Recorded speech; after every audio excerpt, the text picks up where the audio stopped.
Finally, the ultimate game on our non-conference slate. Number one, Georgia at Clemson. This is in Atlanta, August 31st, opening weekend. Guys, this is a celebration of life for college football. Georgia is looking to win another national championship. Clemson is looking to get back to real, true elite status, even despite spurning the transfer portal. I can't wait to see the storylines. You've got formerly one of the best coaches in the game going up against the best coach in the game.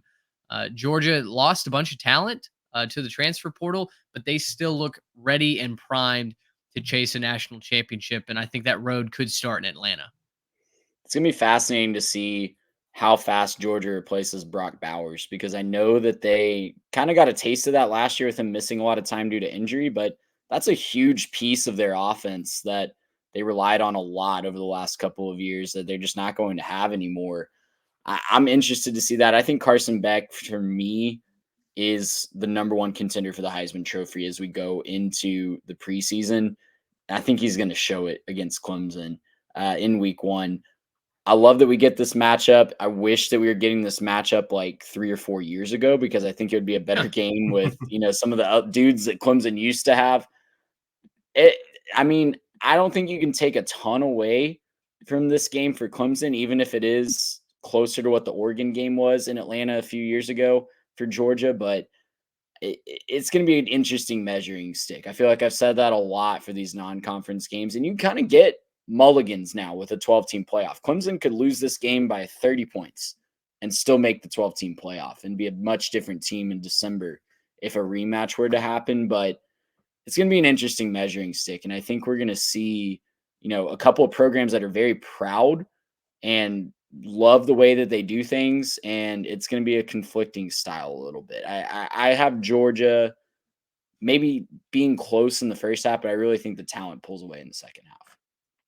Yeah, well, and I think Georgia's biggest challenge is going to be motivation, right? Just kind of what you just said.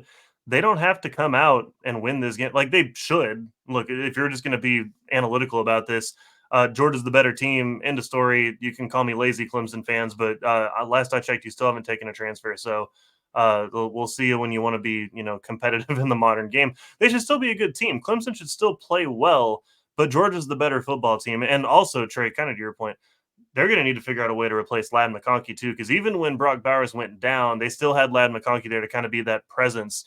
And he's out the door too. He's going to go be a pro as well. So, look, when I'm kind of breaking this one down, it should be Georgia, but they can lose this game and go win the SEC, and there's no question they're going to be in. They can, lose this game and lose another one later, and a 10-2 Georgia's still making the playoff, right? They're not leaving out a 10-2 Georgia. It's just not going to happen. And so, I think for me, I don't have a question that Kirby Smart's going to have these guys ready. It's just more of a question of, do they come out a little bit slow and let Clemson be super, super motivated and, they kind of punch them in the mouth, draw some first blood, and then go, oh, wait, hold on a second. Wait, we got to go. We're not going to coast through a first quarter and then kind of start slow. We got to actually go now, right? That's the only situation where I see Georgia in any way, shape, or form losing this game. But I just can't make that case, right? Kirby Smart, best coach college football. He's going to do his thing. He's going to have his guys ready. And Georgia, I think, steamrolls this game. The opening portion of Georgia's schedule is fascinating, guys. It's this game against Clemson, Tennessee Tech at home.